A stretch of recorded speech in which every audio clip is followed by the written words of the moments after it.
Hola. Bienvenido a tu podcast Urantia en audio. Este mensaje es solo para dejarte saber que este podcast ya está disponible también en Amazon Music, Audible y Apple Podcast. Gracias.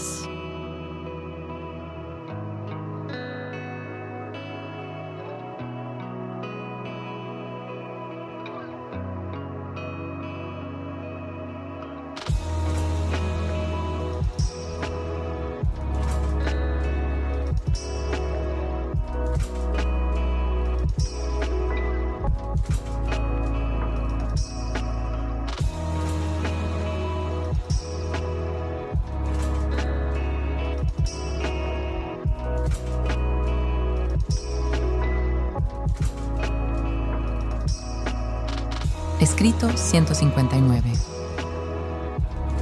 Viaje por la Decápolis.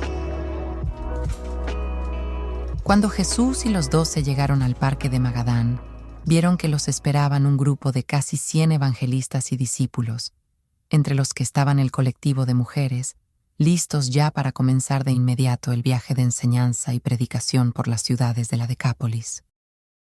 Aquel jueves, 18 de agosto por la mañana, el maestro reunió a sus seguidores y dio instrucciones para que cada uno de los apóstoles se uniera a uno de los 12 evangelistas y que salieran con los otros evangelistas en 12 grupos para trabajar en las ciudades y aldeas de la Decápolis.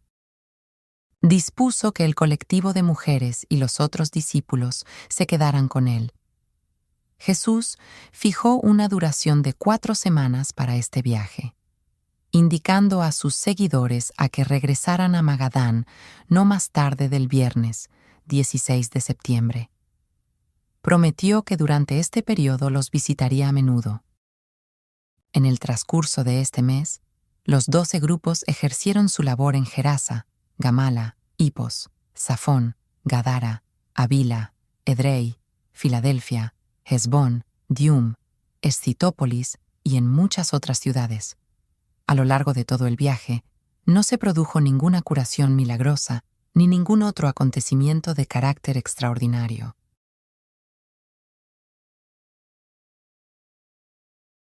¡1! El sermón sobre el perdón.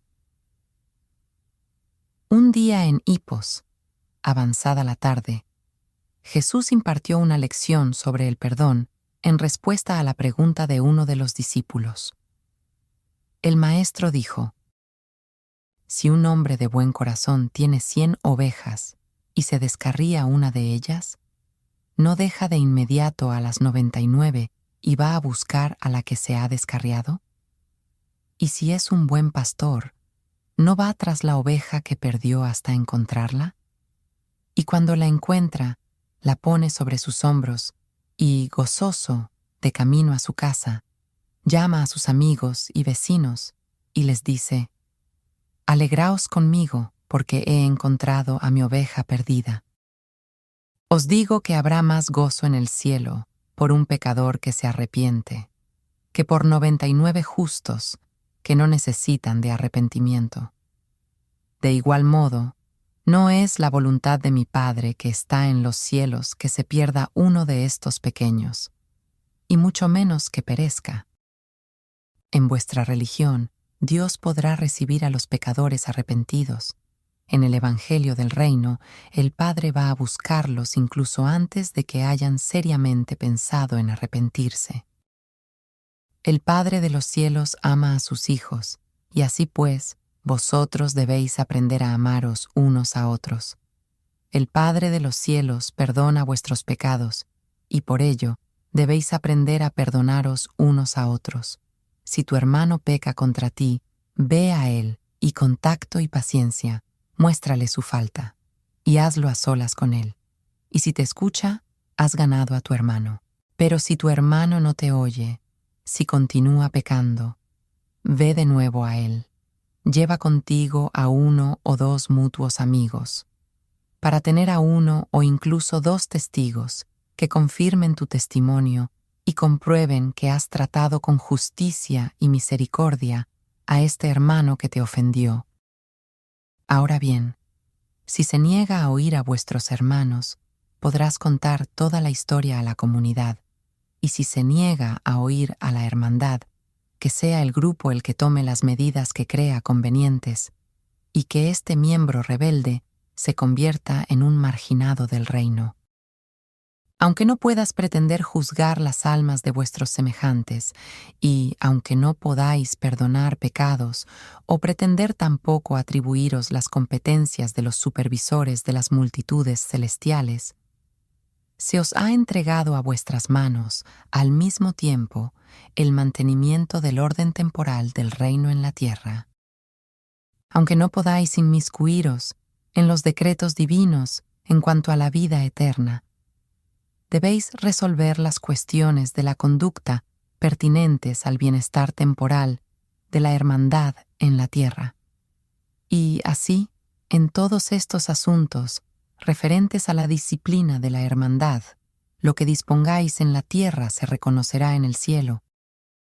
Aunque no podáis decidir el destino eterno de la persona, sí podréis legislar en relación al proceder del grupo, porque cuando 2 o 3 de vosotros estéis de acuerdo sobre algunas de estas cosas y me las pidáis, esas se harán por vosotros, siempre y cuando vuestra petición no contradiga la voluntad de mi Padre del cielo. Y todo esto es por siempre verdad, porque donde están 2 o 3 congregados en mi nombre, allí estoy yo en medio de ellos. Simón Pedro era el apóstol que estaba al frente de los trabajadores en Hipos, y cuando oyó hablar a Jesús, preguntó: Señor, ¿cuántas veces perdonaré a un hermano que peque contra mí? ¿Hasta 7? Jesús le respondió a Pedro: No te digo hasta 7, sino aún 70 veces y 7. Por lo cual, el reino de los cielos es semejante a un rey que quiso hacer cuentas con sus mayordomos de palacio. Cuando comenzaron a hacerlas, trajeron ante su presencia a uno de sus sirvientes principales que confesó que debía a su rey 10,000 talentos. Este funcionario de la corte del rey alegó que había pasado por tiempos difíciles y que no tenía con qué pagar esta deuda. Así pues, el rey ordenó que se le confiscaran sus propiedades y que se vendieran sus hijos para poder pagarla. Al escuchar este mayordomo principal tan severo decreto, se postró sobre su rostro ante el rey y le suplicó que tuviera misericordia y que le concediera más tiempo, diciendo: Señor, ten algo más de paciencia conmigo, y yo te lo pagaré todo. Y cuando el rey vio a este negligente siervo y a su familia, movido a la compasión, ordenó que lo soltaran y que se le perdonase enteramente el préstamo. Y este mayordomo principal, habiendo recibido, pues, misericordia y perdón de manos del rey, fue a ocuparse de sus asuntos, y encontrándose con uno de sus subordinados, que le debía simplemente 100 denarios, agarrándolo por el cuello, lo ahogaba y le dijo: «Págame lo que me debes». Y entonces su consiervo, postrándose ante él, le rogó diciendo: «Ten paciencia conmigo, y pronto podré pagarte».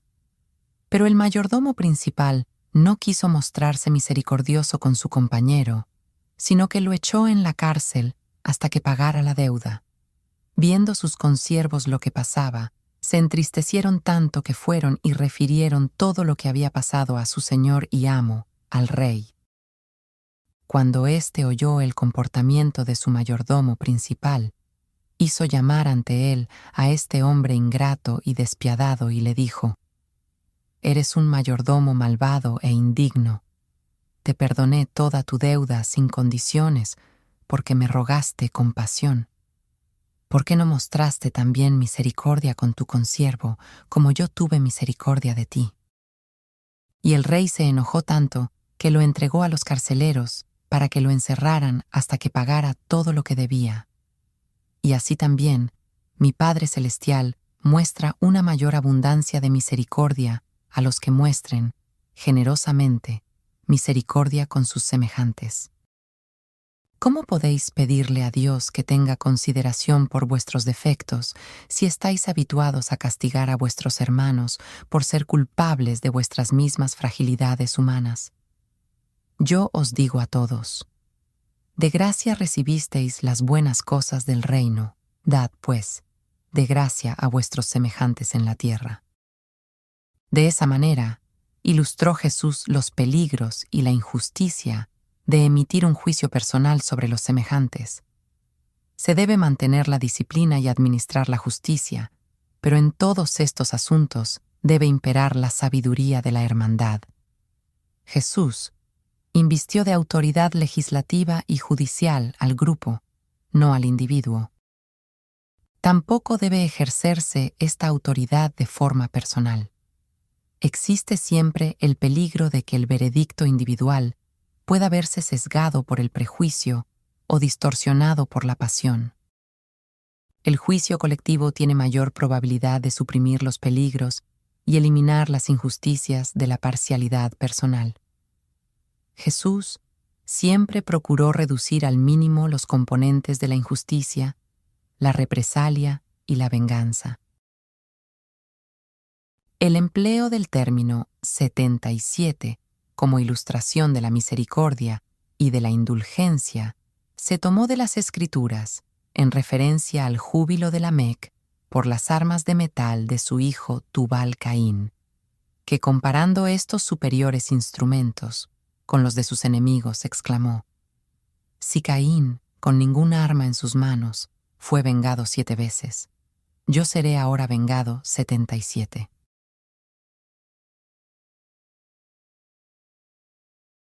2. El predicador desconocido. Jesús fue a Gamala a visitar a Juan y a quienes trabajaban con él allí.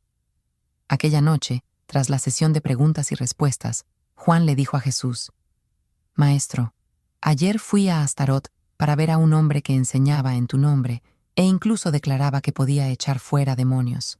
Si bien él nunca ha estado con nosotros ni nos sigue, y le prohibí hacer dichas cosas». Entonces dijo Jesús: «No se lo prohíbas. ¿Es que no comprendes que este evangelio del reino se proclamará dentro de poco en todo el mundo? ¿Cómo esperas que todos los que crean en el evangelio se sometan a tu dirección? Regocíjate de que nuestras enseñanzas hayan empezado ya a manifestarse fuera de los límites de nuestra influencia personal. Juan, ¿es que no ves que quienes profesan hacer grandes obras en mi nombre acabarán por apoyar nuestra causa? De cierto será tardo en hablar mal de mí. Hijo mío, en cuestiones de esta naturaleza, sería mejor tener en cuenta que el que no está con nosotros, está contra nosotros. En las generaciones venideras, muchos, sin ser completamente dignos, harán numerosas cosas extrañas en mi nombre, pero yo no lo prohibiré. Te digo que incluso cuando se dé un vaso de agua fresca en mi nombre a un alma sedienta, los mensajeros del Padre dejarán siempre constancia de ese servicio de amor. Estas palabras desconcertaron bastante a Juan. Es que no había oído al Maestro decir: «El que no está conmigo está contra mí». Y es que no entendía que, en este caso, Jesús se estaba refiriendo a la relación personal del hombre con las enseñanzas espirituales del reino, mientras que, en el otro, lo hacía a las relaciones sociales externas de los creyentes en cuanto a la gestión y jurisdicción de un grupo de creyentes sobre la labor de otros grupos que con el tiempo conformarían, a escala mundial, la hermandad futura. Pero Juan, a menudo, narró este hecho con relación a su labor posterior en favor del reino. No obstante, los apóstoles se sintieron repetidas veces ofendidos con los que se atrevían a enseñar en nombre del Maestro. Siempre les pareció impropio que quienes nunca se habían sentado a los pies de Jesús osaran enseñar en su nombre.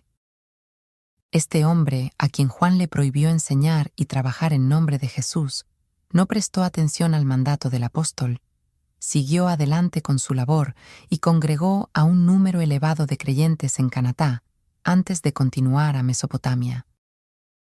Adén, así era su nombre, había llegado a creer en Jesús gracias al testimonio del demente que Jesús sanó cerca de Queresa y que, con tanta seguridad, había creído que los supuestos espíritus malignos que el maestro había echado fuera de él habían entrado en el hato de cerdos y los habían precipitado por un despeñadero, provocándoles la muerte.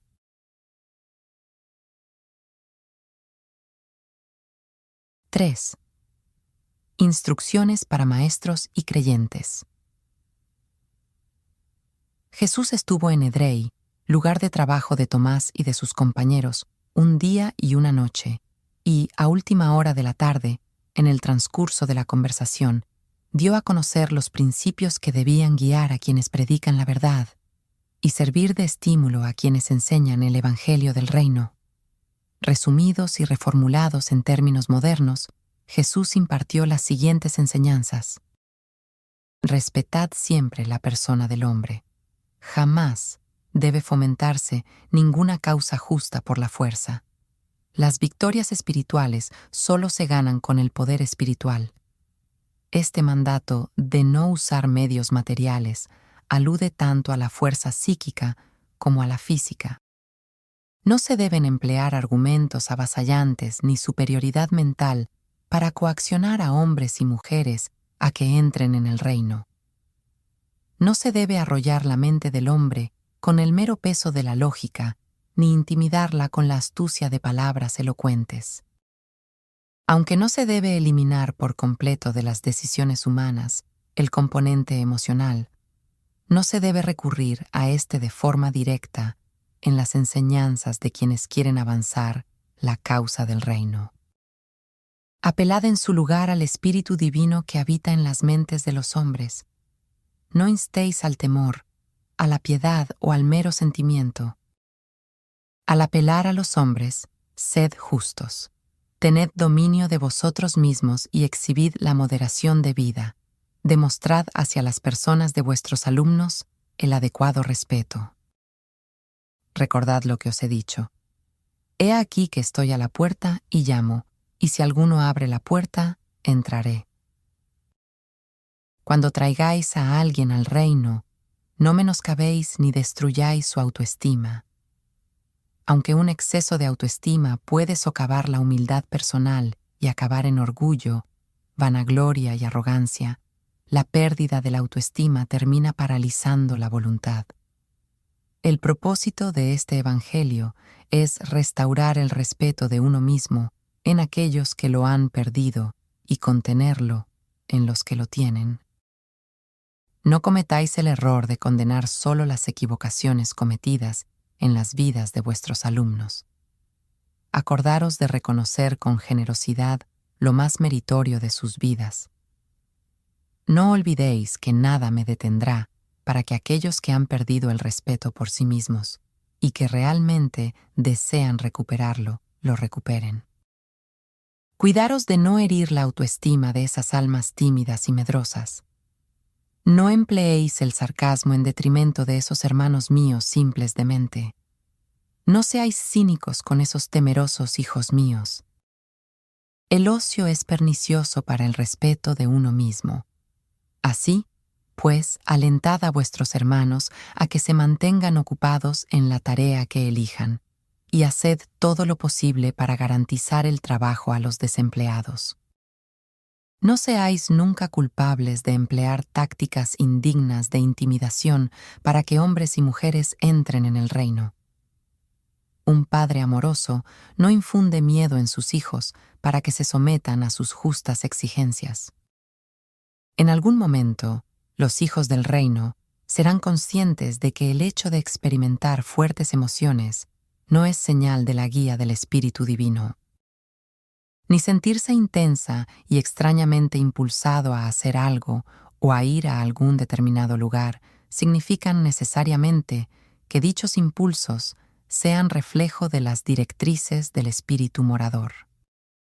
Prevenid a todos los creyentes de los conflictos que tendrán que vencer al pasar de una vida tal como se vive en la carne a otra vida, de orden superior, tal como se vive en el espíritu.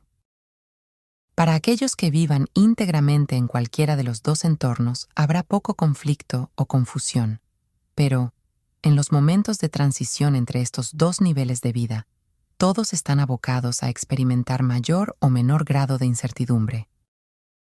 Al entrar al reino, no podréis eludir sus responsabilidades ni evitar sus obligaciones, pero recordad, el yugo del Evangelio es fácil y la carga de la verdad es ligera. El mundo está lleno de almas que se mueren de hambre en presencia misma del pan de vida. Los hombres mueren buscando al mismo Dios que vive en ellos, y buscan los tesoros del reino con los corazones anhelantes y los pies cansados cuando tienen la fe viva a su alcance inmediato. La fe es para la religión lo que las velas son para un barco. Aporta poder. No es una carga añadida a la vida. No hay sino una lucha para los que entran en el reino, y es la de pelear la buena batalla de la fe. El creyente tiene solo que librar una contienda, y es contra la duda, la increencia.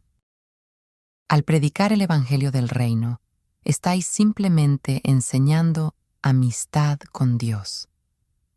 Y esta fraternidad apela por igual a hombres y mujeres, por el hecho de que ambos encontrarán en ella lo que verdaderamente más satisfaga sus aspiraciones e ideales particulares. Decid a mis hijos que, si bien soy sensible a sus sentimientos y paciente con sus flaquezas, también soy inflexible con el pecado e intolerante con la iniquidad. En la misma medida en la que soy manso y humilde en la presencia de mi Padre, soy perennemente inexorable con la maleficencia deliberada y el pecado de rebelión contra la voluntad de mi Padre en el cielo. No describáis a vuestro Maestro como un hombre sufrido. Las futuras generaciones conocerán también el esplendor de nuestro gozo, el optimismo de nuestra buena voluntad y la inspiración de nuestro buen humor. Proclamamos un mensaje de buenas nuevas con un contagioso poder transformador. Nuestra religión palpita con nueva vida y nuevos significados. Quienes aceptan esta enseñanza se llenan de gozo y sus corazones se desbordan con el deseo de regocijarse para siempre. Todos los que tienen certeza de Dios vivencian constante y crecientemente la felicidad. Enseñad a todos los creyentes a evitar el falso sentimiento de la conmiseración. No podéis desarrollar caracteres fuertes si sentís compasión por vosotros mismos. Tratad honestamente de no caer en la engañosa tendencia de compartir vuestras desgracias con los demás. Otorgad vuestra solidaridad a los valientes e intrépidos, absteniéndoos, al mismo tiempo, de obsequiar una excesiva piedad a esas almas pusilánimes que se enfrentan a medias a las pruebas de la vida. No ofrezcáis consuelo a quienes flaquean ante sus problemas, sin luchar. No os solidaricéis con vuestros semejantes por el mero hecho de que ellos se van a solidarizar con vosotros. Cuando mis hijos tomen conciencia de la certidumbre de la presencia divina, esa fe ampliará su mente, ennoblecerá su alma, fortalecerá su persona, incrementará su felicidad, intensificará su percepción espiritual y acrecentará su capacidad para amar y ser amados. Enseñad a todos los creyentes que quienes entran en el reino no se vuelven, por ello, inmunes a los accidentes del tiempo ni a los desastres ordinarios de la naturaleza. Creer en el Evangelio no impedirá que os veáis en problemas, pero sí garantizará que no tendréis miedo cuando éstos os acucien. Si os atrevéis a creer en mí y a continuar siguiéndome incondicionalmente, al hacerlo, sin lugar a dudas, entraréis en un sendero inevitablemente dificultoso.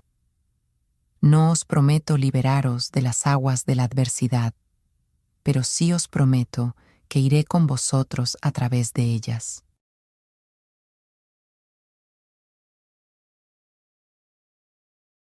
¡4! La charla con Natanael. Y entonces Jesús se dirigió a Avila, donde trabajaban Natanael y sus compañeros. Natanael estaba bastante preocupado por algunas de las afirmaciones de Jesús que parecían restar legitimidad a las escrituras hebreas, oficialmente reconocidas. Así pues, esa noche, tras el periodo habitual de preguntas y respuestas, Natanael alejó a Jesús de los demás y le preguntó: «Maestro, ¿podrías confiar en mí lo suficiente como para decirme la verdad acerca de las Escrituras? He observado que nos enseñas solo una parte de los escritos sagrados, la mejor, tal como yo lo veo, y deduzco que rechazas las enseñanzas de los rabinos en el sentido de que las palabras de la ley son las palabras mismas de Dios, y que han estado con Dios en el cielo incluso antes de los tiempos de Abraham y Moisés. ¿Cuál es la verdad sobre las Escrituras?». Cuando Jesús oyó la pregunta de su desconcertado apóstol, respondió: «Natanael, estás acertado en tu juicio. Yo no considero las Escrituras como lo hacen los rabinos. Hablaré contigo de esta cuestión a condición de que no les comentes nada a tus hermanos, ya que no todos están preparados para recibir tal instrucción. Las palabras de la ley de Moisés y las enseñanzas de las Escrituras no existían antes de Abraham. Solo hasta épocas recientes no se llegaron a recopilar tal como las conocemos ahora. Aunque contienen lo mejor de los pensamientos y anhelos más elevados del pueblo judío, también tienen cosas que distan bastante de representar el carácter y las enseñanzas del Padre de los cielos. Por ello, entre sus mejores enseñanzas, tengo que elegir aquellas verdades que han de ser eco en el Evangelio del Reino. Estos escritos son obra de los hombres, algunos de ellos santos, otros no tanto. Las enseñanzas de estos libros representan los puntos de vista y el grado de iluminación de los tiempos en los que se redactaron. Como revelación de la verdad, los últimos textos son más dignos de confianza que los primeros. Las Escrituras contienen errores y su origen es completamente humano, pero no te equivoques, puesto que constituyen la mejor recopilación de la sabiduría religiosa y de la verdad espiritual que pueda hallarse, en este momento, en cualquier parte del mundo. Muchos de estos libros no se escribieron por las personas a quienes se les atribuyen, aunque esto, de ninguna manera, disminuye el valor de las verdades que en ellos se recoge.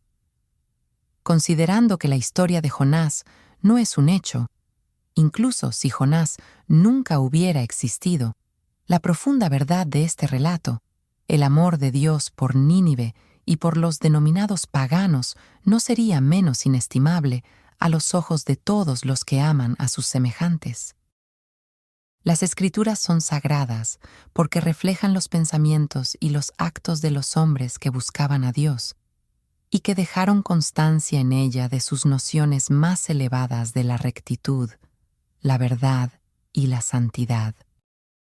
Contienen mucho que es verdad, bastante, pero a la luz de vuestras enseñanzas actuales, tú sabes que estos escritos dan también una imagen distorsionada del Padre de los cielos, del Dios amoroso que yo he venido a revelar a todos los mundos. Natanael, nunca te permitas creer, ni por un solo momento, lo que las Escrituras dicen respecto al Dios del amor que ordenó a vuestros antepasados salir al campo de batalla para exterminar a todos sus enemigos, hombres, mujeres y niños. Estas crónicas son palabras de hombres no muy santos, no son la palabra de Dios.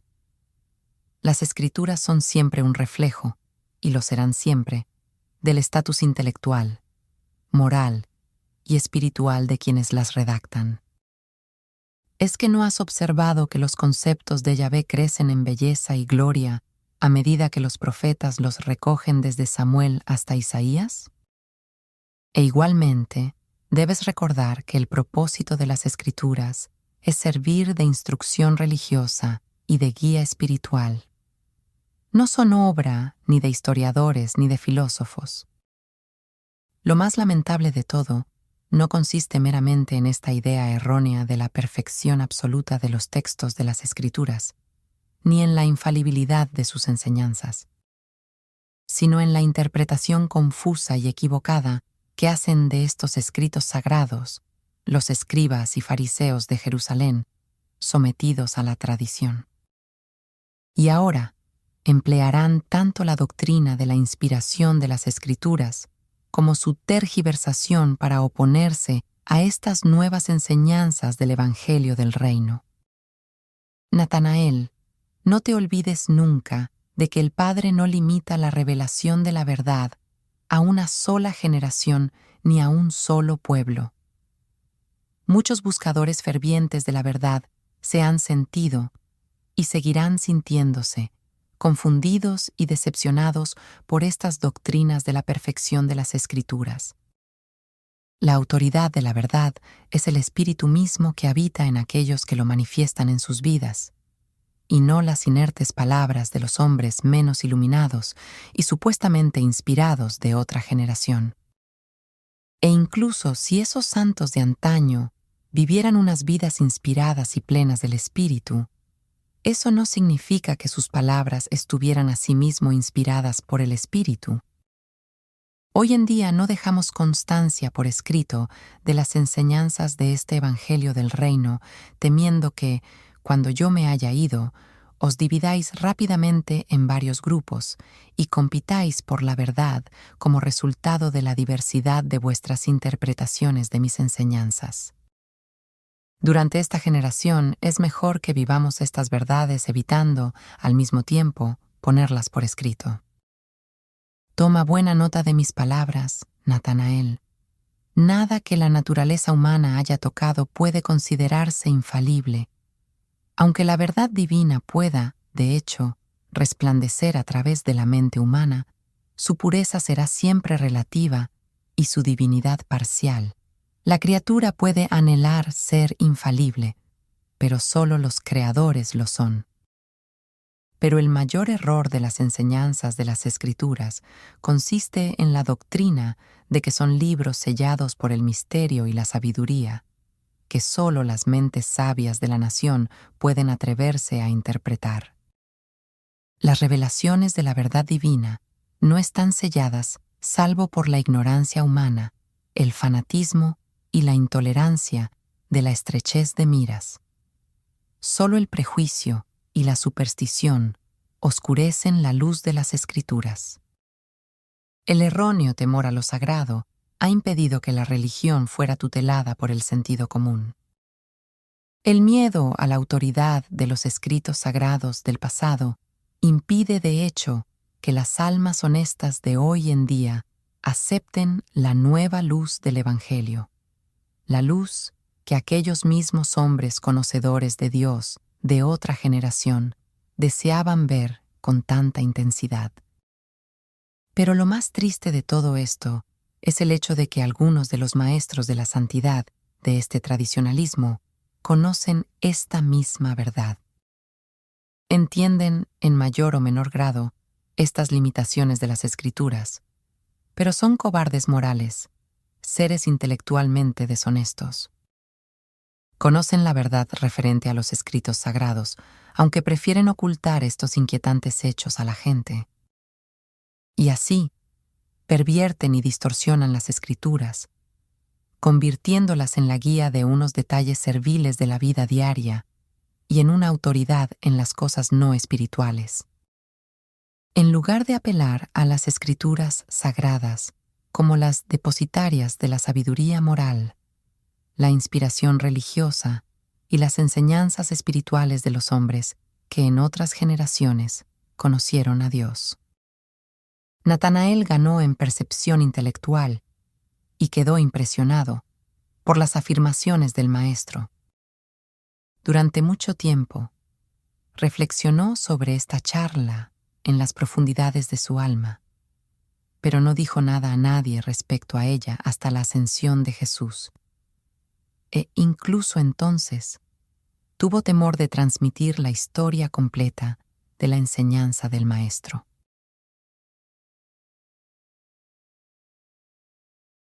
¡5! La naturaleza positiva de la religión de Jesús.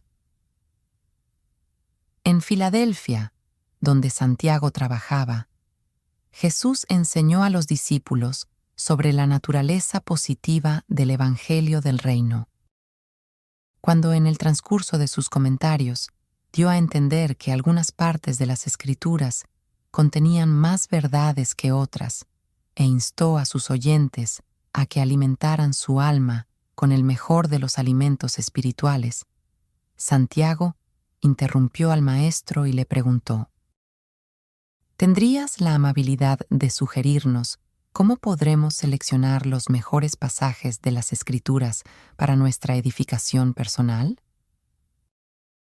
Y Jesús respondió: sí, Santiago, cuando leáis las Escrituras, buscad aquellas enseñanzas que sean eternamente verdaderas y divinamente bellas, como las siguientes. Crea en mí, oh Señor, un corazón limpio. El Señor es mi pastor, nada me faltará.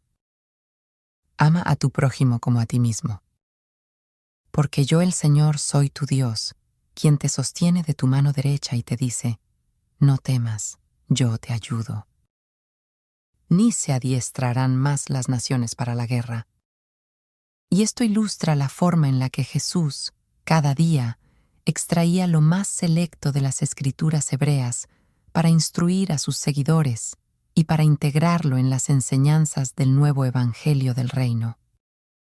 Otras religiones habían planteado la idea de la proximidad de Dios al hombre, pero Jesús demostró que el cuidado que Dios impartía al hombre era el de un padre amoroso por el bienestar de unos hijos suyos que confían en él, e hizo entonces de esta enseñanza el fundamento de su religión. Y por ello, la doctrina de la paternidad de Dios hizo imperativa la práctica de la hermandad de los hombres. La adoración de Dios y el servicio del hombre se convirtieron en la totalidad de su religión. Jesús tomó lo mejor de la religión judía y lo elevó a una meritoria posición en las nuevas enseñanzas del Evangelio del Reino. Jesús implantó el espíritu de la acción positiva en las doctrinas pasivas de la religión judía. En lugar de la conformidad negativa a las exigencias ceremoniales, Jesús encomendó la actuación positiva de lo que su nueva religión requería de quienes la aceptaban. La religión de Jesús consistía no sencillamente en creer en esas cosas que el Evangelio requería, sino en hacerlas realmente. No impartió la enseñanza de que la esencia de su religión estribaba en el servicio social, sino más bien que el servicio social era uno de los innegables efectos de estar en posesión del espíritu de la verdadera religión. Jesús no dudaba en tomar la mejor mitad de los textos de las Escrituras, mientras rechazaba aquellos fragmentos que contuviesen menos verdad. Su gran exhortación, ama a tu prójimo como a ti mismo, lo tomó del versículo en el que se lee: no te vengarás de los hijos de tu pueblo, sino amarás a tu prójimo como a ti mismo. Jesús extrajo la parte positiva de este texto, mientras declinó hacer uso de la negativa. Se oponía incluso a la no confrontación negativa o meramente pasiva. Dijo: cuando un enemigo te hiera en una mejilla, no te quedes allí callado y pasivo, sino que, con una actitud positiva, vuélvele la otra mejilla. Esto es, haz activamente lo que sea mejor para alejar a tu hermano errado de los senderos del mal y llevarlo a los mejores caminos de la vida recta. Jesús instaba a sus seguidores a reaccionar de forma positiva y dinámica ante cualquier situación de la vida. El acto de volver la otra mejilla, o lo que dicha acción puede representar, exige iniciativa. Precisa que la persona del creyente se exprese de forma enérgica, activa y valerosa. Jesús no abogaba por someterse negativamente a las indignidades de aquellos que las imponían intencionadamente, a quienes practicaban la no confrontación del mal, sino que proponía a sus seguidores que fueran sensatos y estuvieran alertas para reaccionar con rapidez y positividad al mal con el bien y poder así realmente vencerlo. No olvidéis que el verdadero bien es invariablemente más poderoso que el mal más malicioso. El Maestro definió así el criterio positivo de la rectitud. Si alguno quiere ser mi discípulo y venir en pos de mí, niéguese a sí mismo y se ocupe por completo de sus responsabilidades diarias. Y él mismo vivió de forma que anduvo haciendo el bien. Y este aspecto del Evangelio quedaría bien ilustrado por las numerosas parábolas que contaría más tarde a sus seguidores. Nunca recomendó a sus seguidores que soportaran con paciencia sus obligaciones, sino que cumplieran al máximo, con energía y entusiasmo, sus responsabilidades humanas y privilegios divinos por formar parte del reino de Dios. Cuando Jesús instruyó a sus apóstoles que si alguien les quitaba injustamente la capa, que le dieran también la otra vestimenta, no se refería literalmente tanto a una segunda capa como a la idea de hacer algo positivo para salvar al malhechor, en lugar del antiguo consejo a la represalia, ojo por ojo, y todo lo que esto conllevaba. Jesús aborrecía la idea de la represalia o la de convertirse simplemente en un sufridor pasivo o en una víctima de la injusticia. En esta ocasión, les enseñó 3 formas de enfrentarse y resistirse al mal. 1. Devolver el mal por el mal, el método positivo pero injusto. 2. Sufrir el mal sin queja y sin confrontación, el método estrictamente negativo. 3. Devolver bien por mal, imponer la voluntad para convertirse en el dueño de la situación, para conquistar el mal con el bien, el método positivo y justo. Cierta vez, uno de los apóstoles le preguntó: «Maestro, ¿qué debo hacer si un extraño me obliga a llevar su carga por 1 milla?» Jesús respondió: «No te sientes y suspires de alivio mientras riñes entre dientes al extraño». La rectitud no viene de estas actitudes pasivas. Si no se te ocurre nada más que hacer realmente positivo, puedes al menos llevar la carga 1 segunda milla. De cierto que eso servirá de reto al extraño injusto e impío. Los judíos sabían de un Dios que perdonaba a los pecadores arrepentidos y que trataba de olvidar sus fechorías. Pero, hasta que vino Jesús, los hombres nunca habían tenido noticia de un Dios que iba en pos de las ovejas perdidas, que emprendía la búsqueda de los pecadores, que se regocijara cuando descubría que deseaban volver a la casa del Padre. Jesús expandió este rasgo positivo de la religión hasta incluirlo también en sus oraciones, y convirtió la regla de oro negativa en una exhortación positiva que mostraba la equidad humana. En sus enseñanzas, Jesús evitaba, invariablemente, dar detalles que resultaran de distracción. Rehuía el lenguaje artificioso y las meras imágenes poéticas o los juegos de palabras. De forma habitual, expresaba profundos significados con palabras sencillas. Con el objeto de presentar sus ilustraciones, Jesús expandía el significado ordinario de numerosos términos, tales como sal, levadura, pesca y niños pequeños. Hacía un uso muy efectivo de la antítesis, como cuando comparaba lo muy pequeño con lo infinito y otros muchos casos. Sus ejemplos eran sorprendentes, como cuando aludió al ciego guiando al ciego. Pero la virtud del uso de sus ilustraciones en sus enseñanzas residía en su naturalidad. Jesús trajo, desde el cielo a la tierra, la filosofía de la religión. Describió las necesidades básicas del alma, otorgándole una nueva percepción y afecto. 6. Regreso a Magadán. La misión en la Decápolis, de 4 semanas de duración, resultó moderadamente exitosa. Se recibieron cientos de almas en el reino, y los apóstoles y evangelistas adquirieron una valiosa experiencia al tener que desarrollar su labor sin la inspiración de la inmediata presencia personal de Jesús. El viernes, 16 de septiembre, todo el colectivo de trabajadores se reunió por previo acuerdo en el parque de Magadán. El día de Sabbat se celebró un consejo al que asistieron más de 100 creyentes con el fin de examinar con detenimiento los planes futuros para la extensión de la labor del reino. Los mensajeros de David acudieron también y presentaron sus informes sobre los creyentes que había en Judea, Samaria, Galilea y en las comarcas limítrofes. En aquel momento, pocos de los seguidores de Jesús valoraban suficientemente la gran utilidad de los servicios realizados por el grupo de mensajeros. Pero estos no solo mantenían a los creyentes en contacto entre sí y con Jesús y los apóstoles por toda Palestina, sino que, durante estos días aciagos, también recolectaban fondos para el sustento de Jesús y sus acompañantes, al igual que para dar asistencia a las familias de los 12 apóstoles y de los 12 evangelistas. Sobre esta época, Abner trasladó su centro de actividad de Hebrón a Belén.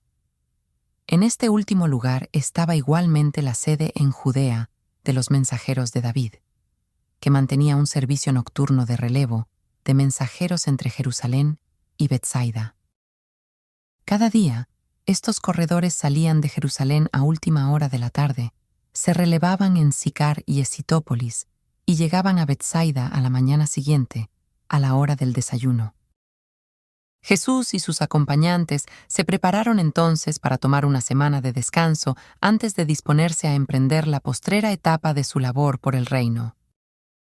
Aquel sería el último periodo de descanso que tendrían, puesto que la misión de Perea se convertiría en una campaña de predicación y enseñanza que continuó hasta el momento de llegar a Jerusalén junto al desarrollo de los episodios finales en la andadura de Jesús en la tierra.